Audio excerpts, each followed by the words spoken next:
Blog Talk Radio.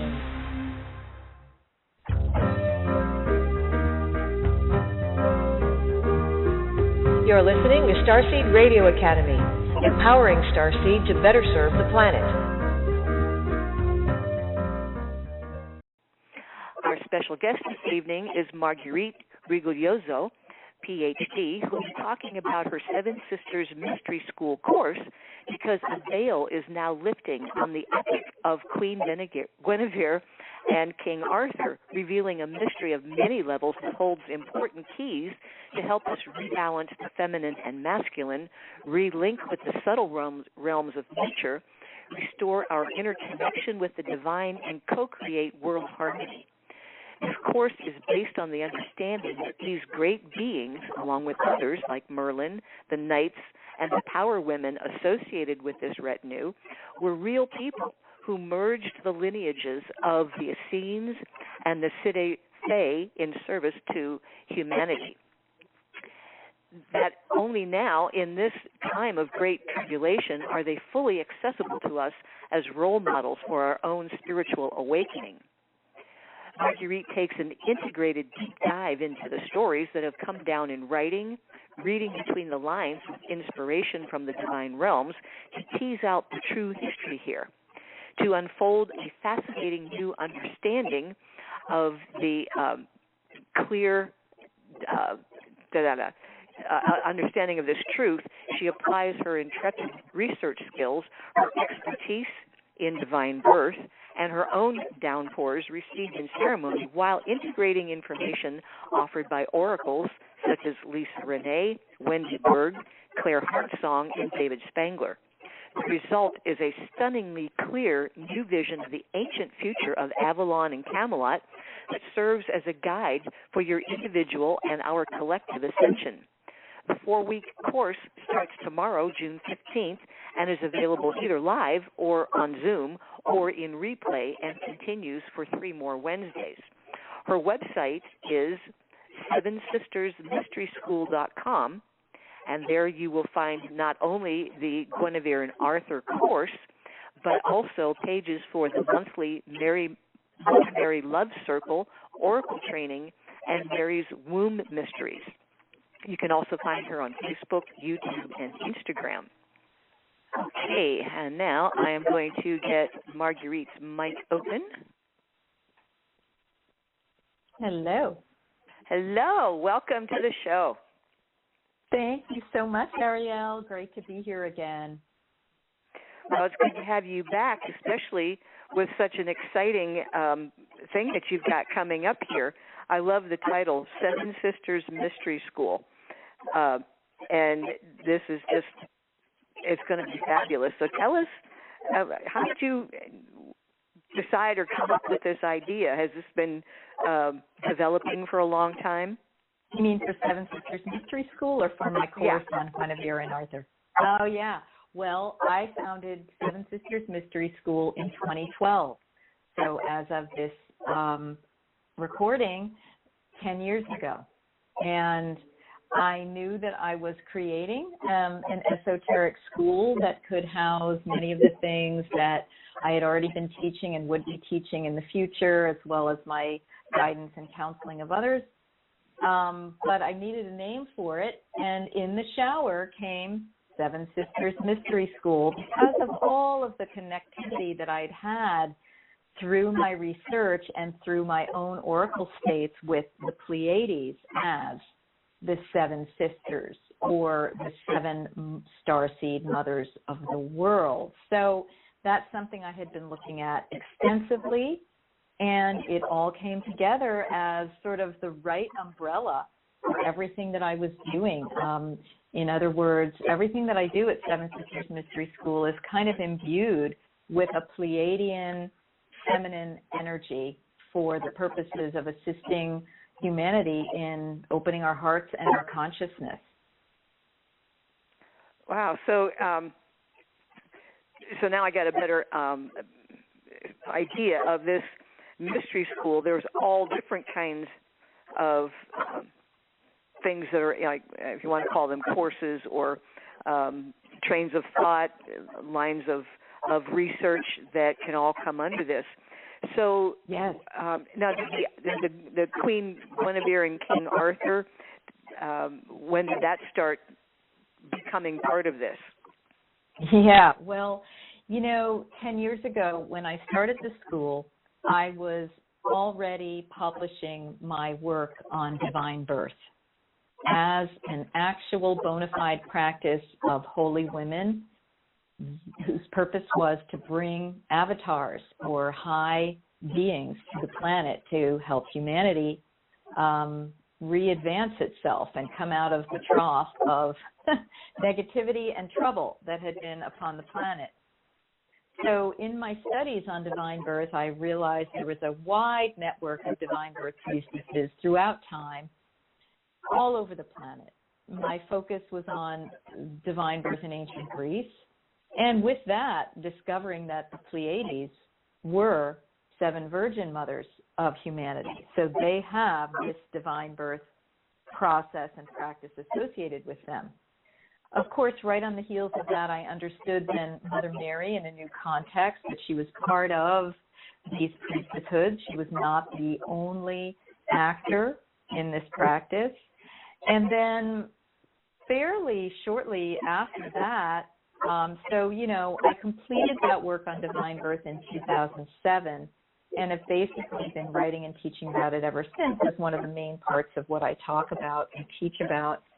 But I discovered that in the Arthurian legends, there were tremendous divine birth stories that had not really been understood fully, not really integrated into our metabolizing of what these, what Arthur and Avalon were all about. And so that's why my new course, which you mentioned, is starting tomorrow as of this recording, Tuesday or Wednesday, June 15th, but will be available indefinitely through on-demand replay.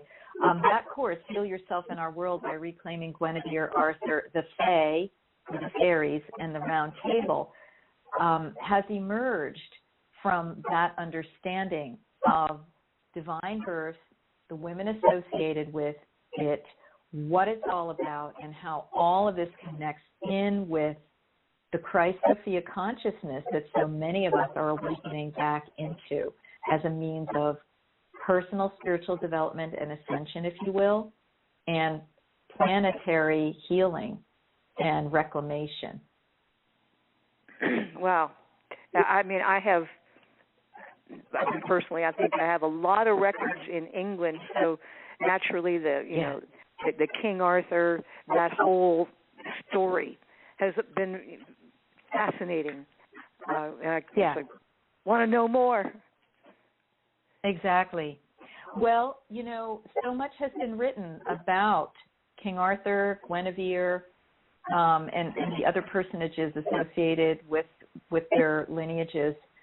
And some of it, are the early legends, some of it are the medieval histories, some of it are then later poetic renderings, and then some of it are other extrapolations into contemporary times, myths of Avalon and so forth.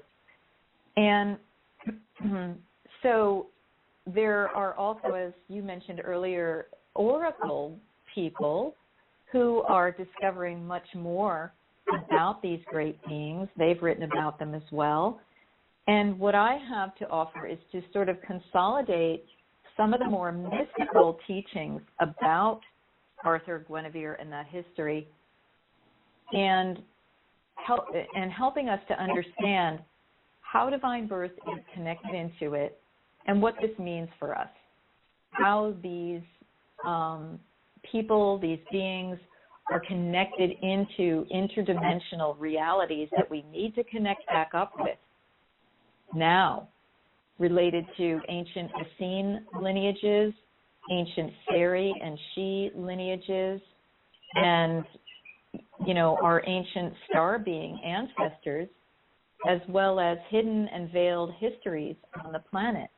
And again, the divine birth practice is a very big part of that, because we're going to look at the conceptions of all of these major figures and how it is that such elevated beings could have come to the planet through this divine birth practice.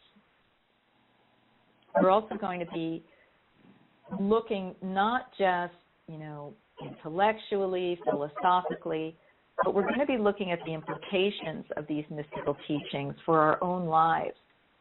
What does Arthur Guinevere's story tell us about the healthy hieros gamos, or sacred marriage template in our world and in our relationships, and what process can we use to help bring that back into our realities and on our planet? What is the Grail, and how we can work with that tool to connect more deeply with our inner divinity? What is the Round Table, and how can we use that tool to help create unity in our lives and on the planet? And then what are the fairies? What are the Fae? How are they related to this great tradition and lineage? And what do they mean for us today? How are all of us connected to fairy DNA?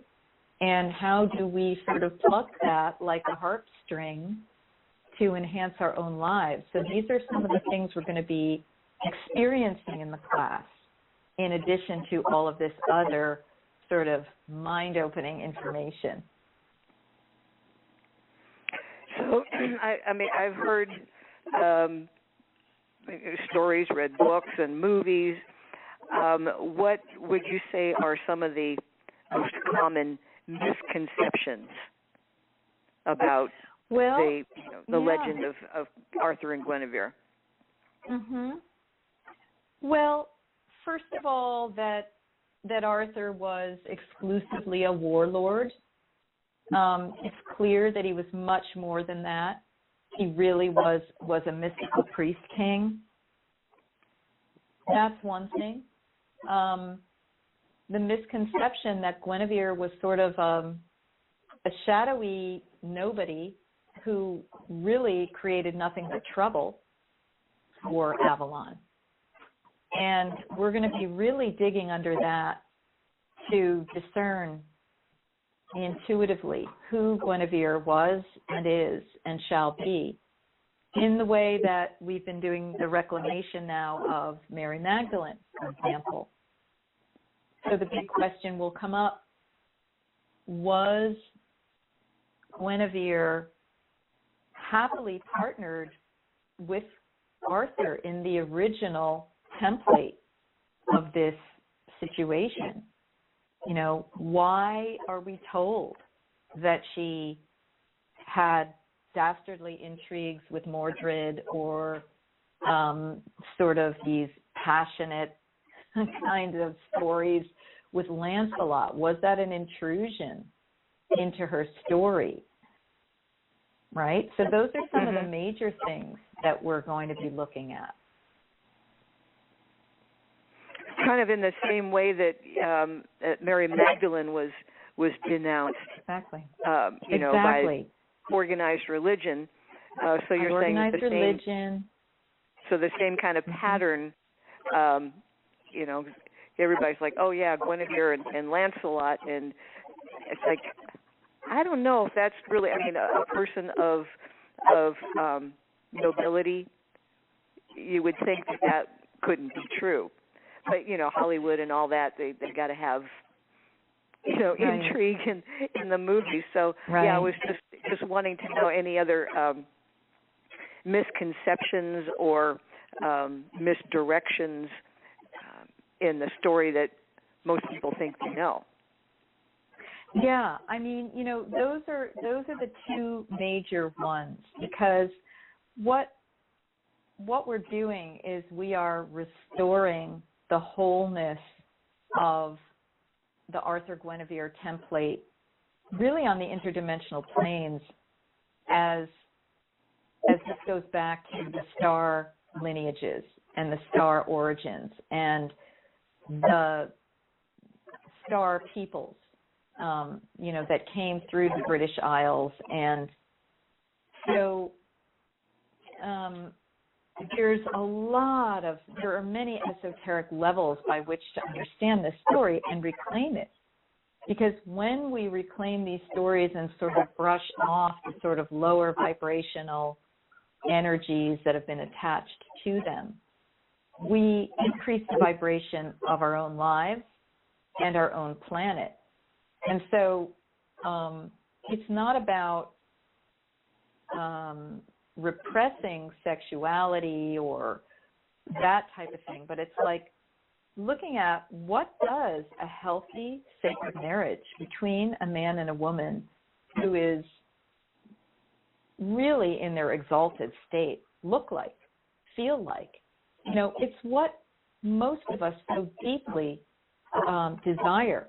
You know, those of us who are heterosexual, and even those of us who are not, we are desiring that kind of sacred union, a happy sacred union, one that is not fraught with extraneous temptations and betrayals and all of that type of thing, but is based in a satisfying love relationship that is connected to the Christos Sophia.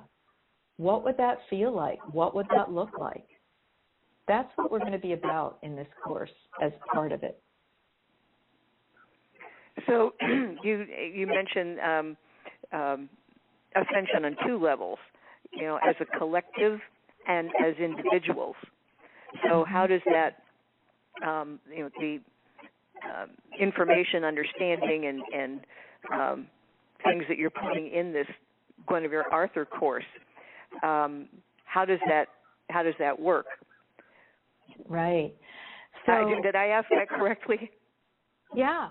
So okay. Of course, like everything we do is on the individual and the collective level, right?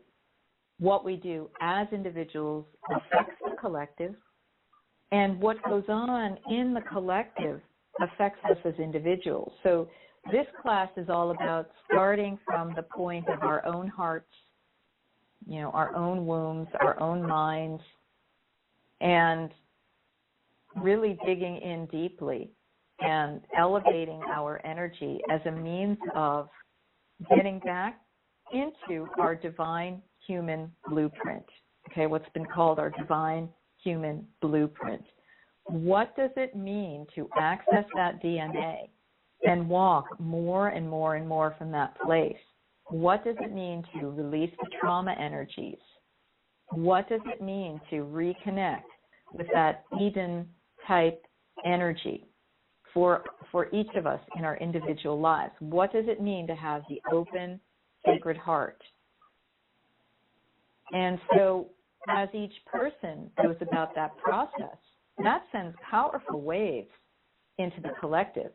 And at the same time, there is this sort of global reawakening happening now at this timed point in our history to a new understanding of Arthur and Guinevere. Some of the oracles are really coming to understand and broadcast this. You know, there are various writers on the fairies, the Matthews,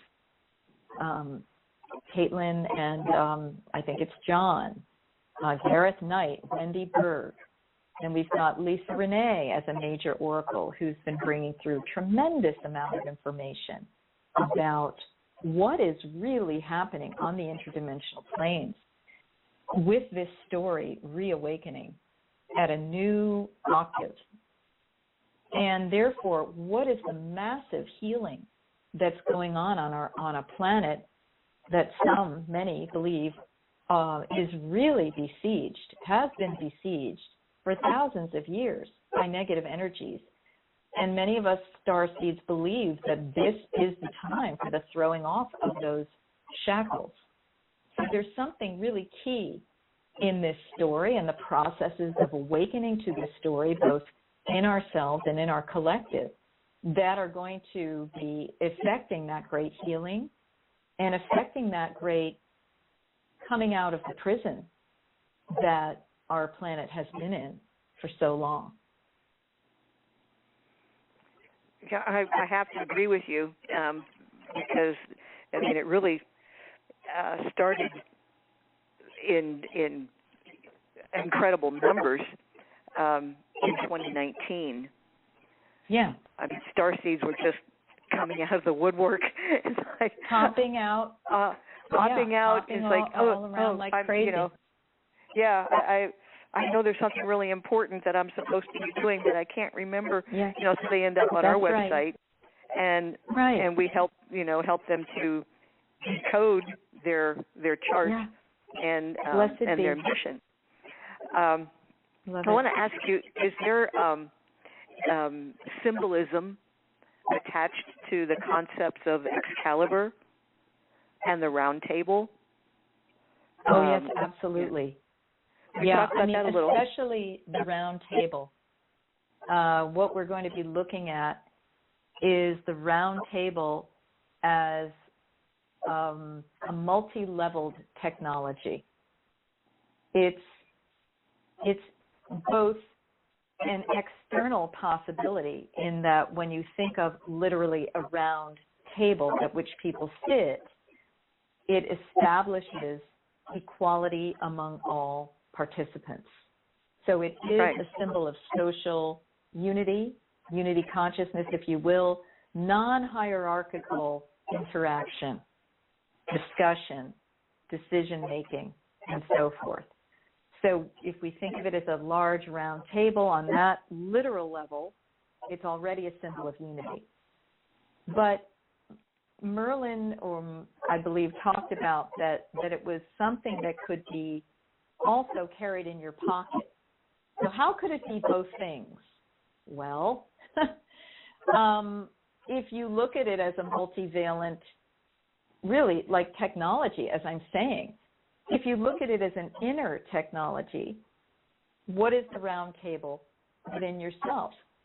It is the inner wheel that helps you come into equality and unity with all beings, with the divine. It helps you to establish unity consciousness within your own heart, where you're appreciating the diversity that is in the world, and you are recognizing the unity that is within that, and you are part of that unity. This, I believe, Arielle, is part of Pleiadian teachings and consciousness. Unity consciousness that was understood in all of the indigenous cultures that venerated the Pleiades and or felt they had come from the Pleiades. Unity consciousness is the main aspect there. And then Lisa Renee talks about the round table as also an interdimensional technology by which various operations are effected through the imagination and the imaginal plane, which we're going to be looking at in the course as well. And that I'll just give a teaser about, okay? Okay. So, and how does the Lady of the Lake fit in? What was that a real thing or just Hollywood?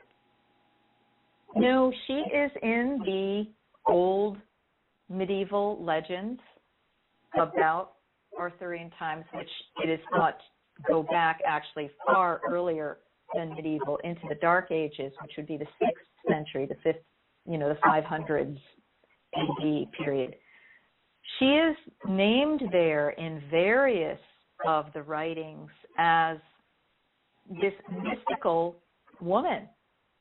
Basically, she's a priestess who is half in this world, half not in this world. She's one of those dimensional traversers connected with the lake. So she has a fairy kind of energy to her, a powerful fairy queen energy.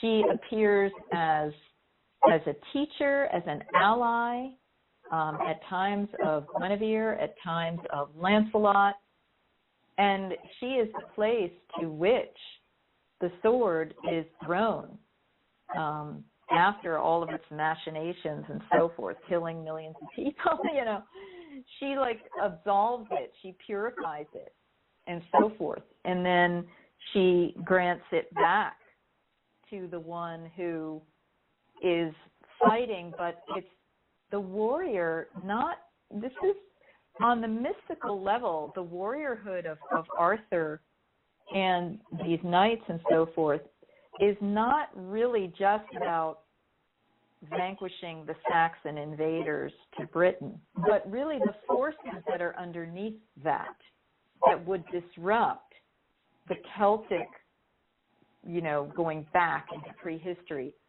Essene wisdom. And so it's really about an interdimensional kind of warfare where these massive beings are protector beings of our planet. They're saying to these negative forces that are underneath all of this marauding and so forth that are coming from different star systems, they're saying no. They're saying we're from the people of the light. We're part of the shining ones. You don't want this energy here on planet Earth. And that's why some of the legends of what Arthur is up against are really on the mythical level.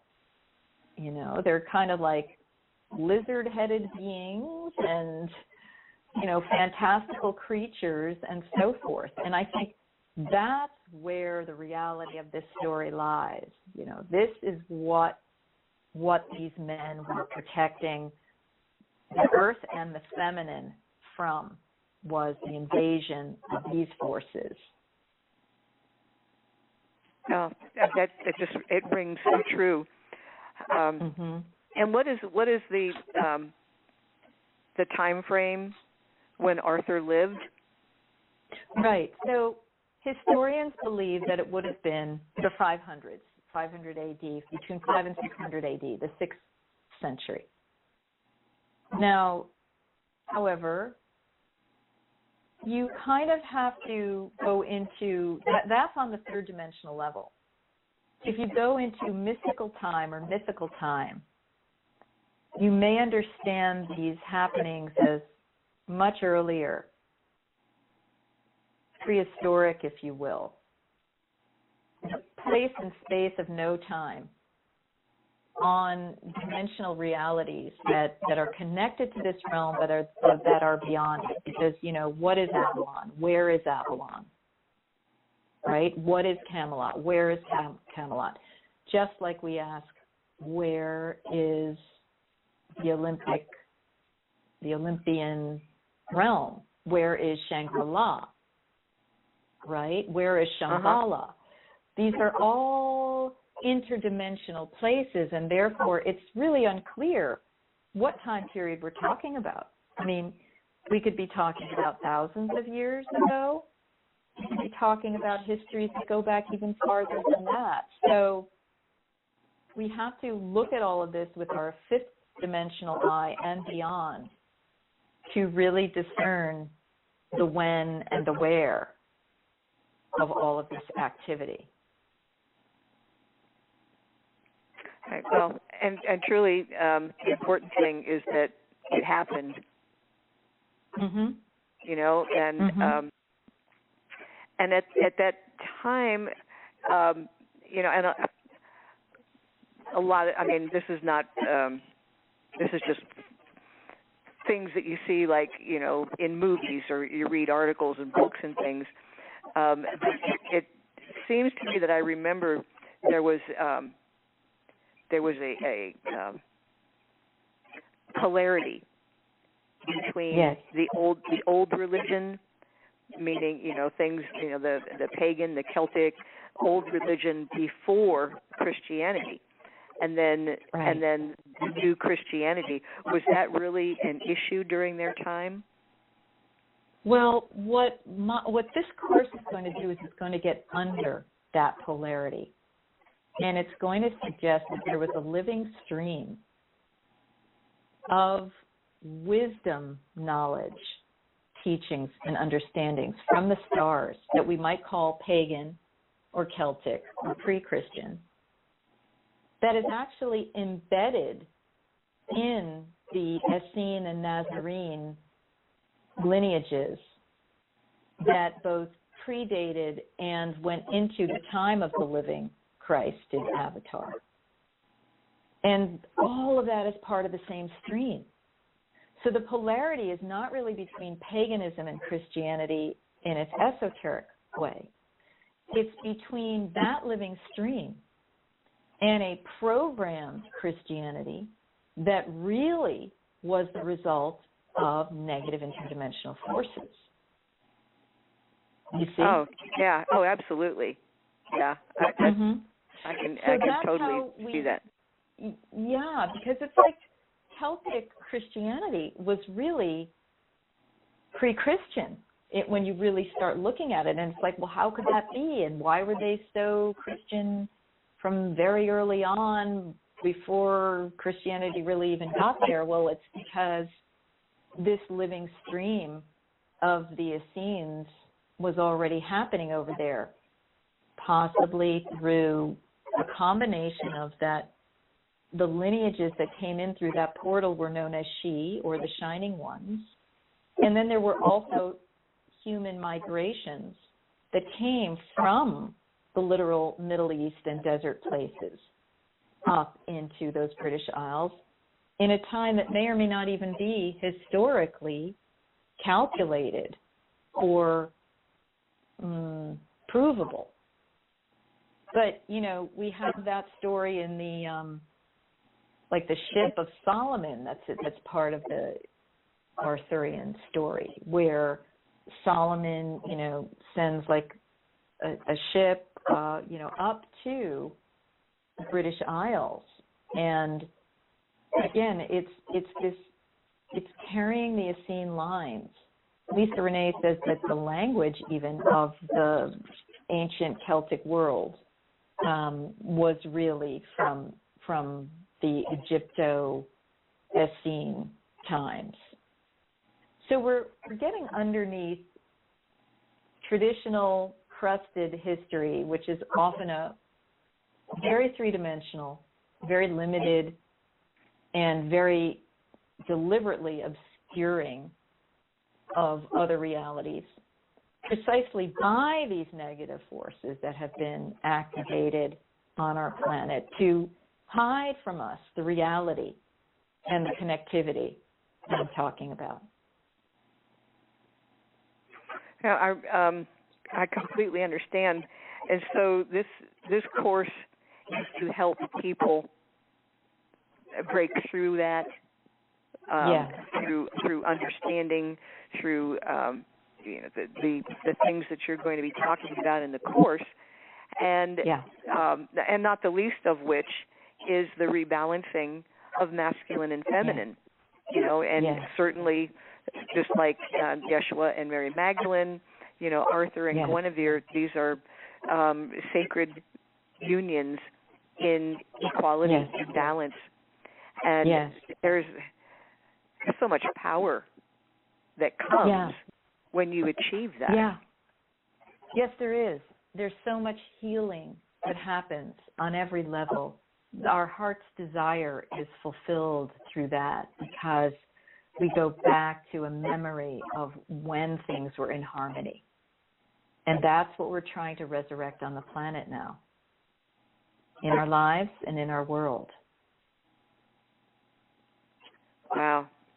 Well, this is just going to be a major thing, and I'm glad that people can, you know, come on demand if they're busy tomorrow. And you, I think I read that it's a new lesson or a new presentation once a week for 4 weeks. Yes, so it will go through the first week in July 6th. That will be the fourth week as it's filmed live. But again, of course, people can watch it in replay, and then they can, you know, purchase the entire course on into the future and listen to it at their leisure. And I noticed on the links, the information that you sent me, you also have in the Seven Sisters Mystery School a monthly Mother Mary Love Circle. What is that about? Yes. The monthly Mother Mary Love and Empowerment Circle is something that I instituted going on a year ago now, and that is for the purposes of bringing in the Mother Mary vibration and energy, which, as you may recall from our previous interview, I've been working to resurrect in a whole different way for us to understand Mary as something much more than the passive maiden who agreed to have her body used almost, without her knowledge, and into understanding her as a powerful priestess of divine birth, healing, and ascension. And so tuning into that Mother Mary monthly, the third Thursday of every month, we go through a guided meditation and journey, each month of which I have a different theme, like the one coming up for this coming Thursday, the day after the course starts, is about healing the father wound through experiencing Jesus. Last month, we did healing the mother wound by being remothered by Mother Mary. So each month we have a different theme that we announce. It's an hour and a half, and after we have the guided transmission, we have some sharing, and those are always profound sharings from people and about their experiences and their impressions. And then I offer an oracle inspired by Mother Mary, offering, answers to people's questions about global and cosmic matters. So it's a really fun and interesting hour and a half each third Thursday of the month. And people can jump in anytime, and it's a very low subscription price. And again, all of these things can be found on the homepage of sevensistersmysteryschool.com, and the 7 is written out, S-E-V-E-N, and you can always find all of this under online courses, and right now everything's on the homepage as well. Okay, and what is the oracle training about? Well, the oracle training is something else, which I've been doing for a number of years, which is helping women to access their own oracle knowing, their connection with their goddess self and their Sophia wisdom through tools and techniques and processes. And we start with a level 1, which is open to everyone. And for, I think, 4 years now, I've offered a level 2. And we just completed the level 2 this past year. I have to decide whether and how I'm offering that again. But that allows people to train themselves to become channelers, essentially, but I prefer the word oracle, to transmit higher vibrational information for private clients, and if they wish, for the larger groups, be it a community group or online or something of that nature. We really need this higher level information coming through now. And really everyone is an oracle, but most of us need help in stretching those muscles again. So that's what the Priestess of the Dove Oracle training does for people. And again, the level 1 is available right now on demand under the online courses tab. Excellent. Yeah, because I mean, everybody has been trained and programmed to be lesser than they are. Exactly. So that, deliberately cut down. Yeah. The powers that be, the forces that would have us stay in darkness. That's right. Have no desire for people to wake up and claim their power. So, working in esoteric fields and having someone like you that can help unlock what's been buried or repressed, that's so valuable.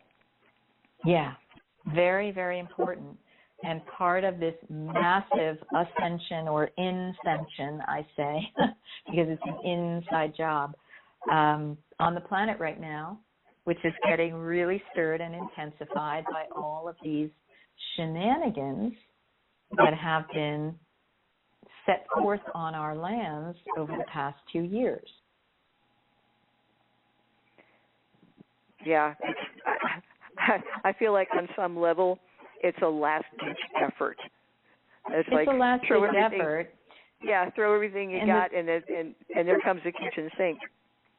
That's right. And the thing is that they know they're taking a risk by doing that, because when they push people to an extreme, people's third eyes will often pop open. And so that's what's happening. So it's a race against time. Like how many people... I think the very thing that they don't want is what these shenanigans are actually going to initiate. That's right. And I see it every day of the week in my one-on-one client work, where people tell me, they literally will say to me, well, I woke up in 2019, or I woke up during the so-called illness on the planet, or, and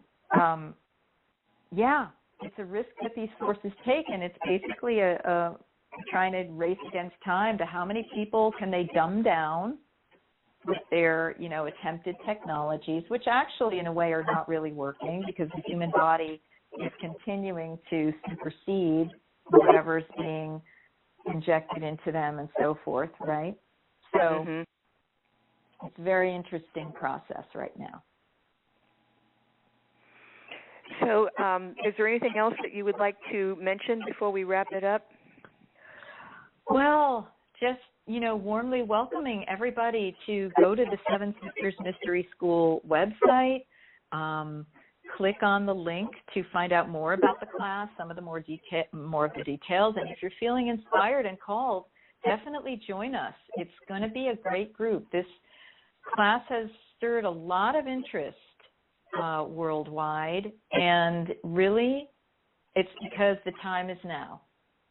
So come on and be part of this awakening process through Guinevere, Arthur, the Fae, and the Round Table. Oh, that is wonderful. Yeah, I'm just looking at a text here from on the switchboard from Fiona, one of our producers, and she's thinking she wants to join up. So come Fiona, because Fiona, you would have the lineage of this, in you probably, if that's your name. Yeah. Fiona is Celtic. Oh yeah. Well, her Celtic DNA is probably strumming away right now, because a lot of people with a high concentration of that fairy blood are going to respond to this quite a bit. Yeah. Well, yeah. I mean, people are, as you said, they're waking up all over, and I mean it's in droves. There's no there's no one country that going at a different rate than another, because I mean I do sessions with people all over the world thanks to Zoom, and I hear the same thing, and a lot of starseeds think that they're all alone. No. So I keep telling people, you are in good company. There are millions and millions and millions of starseeds on the planet. Yeah. Some have been awake for Very a long much time. So. Some are just waking up now. And certainly the children that are being born are loaded with star markings. And they're part of a new root race that's coming in. That's right. So literally, yes, indeed. I know, and you're right. It's all over the world. I mean, this past month I had 4 people from China and 1 Chinese American woman as clients of mine. I mean, wow. What's going on? we would think. Yeah, well, there are more Pleiadian bloodlines on this planet than any other race, and certainly the Pleiadians have their allies. Exactly. And as I tell people that, the humanoid ET species can intermarry. So just like you could have an Italian father and an English mother, you could have a Pleiadian mother and a Syrian father. Ultimately, that's right. Going back is kind of oversimplifying it, but the Pleiadian bloodlines are rising up. They're waking up. They are, and they're searching for information and validation. Just like, and pretty much people every tell single them person, pretty much every single human being has Pleiadian blood in them, according to my research and the ancient stories. Everyone. The 7 starseed mothers, the 7 mothers of the world, are the 7 sisters of the Pleiades. Their DNA created 7 lineages that have gone down, and they had one mother who's basically, they are like the 7 daughters of Eve. Okay? Eve, not in the crazy way that she's been portrayed to us, but as a mother of the world. So, yes, literally, we all have unity consciousness within us because we have Pleiadian DNA. And the same thing about the fairy races. Many, many, many of us have fairy DNA, and we're only just really understanding what that is. And again, it's another starseed lineage, essentially. They call it the She, the Tuat de Danann, etc., right? And I think this happens in many different countries. It's not just a Celtic phenomenon. It's much wider, and it has physical characteristics that are varied throughout many races and so forth. Yeah, well, I mean, the fairies are part of the elemental kingdom, right? Yes, but then you have the She, which are an overlay, which are really called the Shining Ones. They are closely allied with the fairies, but they are like fairies writ large. They're more like the tall elves of Tolkien. They're more like, they are human ancestors, again, a hidden story. Before our lines bifurcated, they were us, and then we bifurcated. They stayed in 5th dimension or higher, and we went into 3rd, and there was the splitting of the worlds. So now we're trying to connect back up and get back up into that higher She vibration. Okay, so there are many, many Fae fairy races, but the She are kind of like the royalty of the fairy land. And they are our ancestors. So we're starting to understand all of this in a whole new way. Yeah. Yeah, the reason I was asking is because it seems to me that the elemental kingdom is really rising. They're becoming more active because of what we have done to the planet. That's right. They're crying out. So they are for attention. They're not as hidden or silent or unnoticed because enough is enough. And that's right. So Arielle, and the salvation of the earth depends on our reawakening to these beings, because otherwise we're going to destroy the environment. Because they are closely, again, as you're saying, related to the environment, many of those races, and the sanctity of Mother Earth in all of her forms. So we have to awaken and just understand that these beings are not just non-real fictions. They are real fictions, if you will. I mean, it's the understanding that the imaginal realm and reality are one and the same, and that we are co-creative beings. And if we believe in them, they are there. So it's a very tricky, paradoxical realm. If you don't believe in them, you won't see them. You won't know of them. But if you do, you will awaken to them, and then your life will have much more of a fragrance of joy because they have so many gifts to offer. Right, and I think that they're in their way, they are trying to wake us up or shock us to say, Yes. hey, you have got to quit raping the earth. That's right. Yes. That's wow. where we are. Well, let's empower more Starseeds and yes. unite and help, in a circle at the round table. Yes. Each of us has a job right. to do that will take us in the everyone's equal. take us on the higher road. Yes. Yeah. Yes. Yes. So come to the round table, everyone. Come to the round table. Okay, so it starts tomorrow. What time does it go live? Yes, this will be 4 p.m. Eastern. So that is 1 p.m. Pacific in the U.S. I believe it's 8 p.m. GMT, 9 p.m. UK, because I think GMT is 1 hour ahead. So it will run for an hour and a half or maybe more. If I get on a roll, I'm not going to, I'm just going to let her rip. I really want to give everybody good value. And so it should be fun and stimulating and really interesting.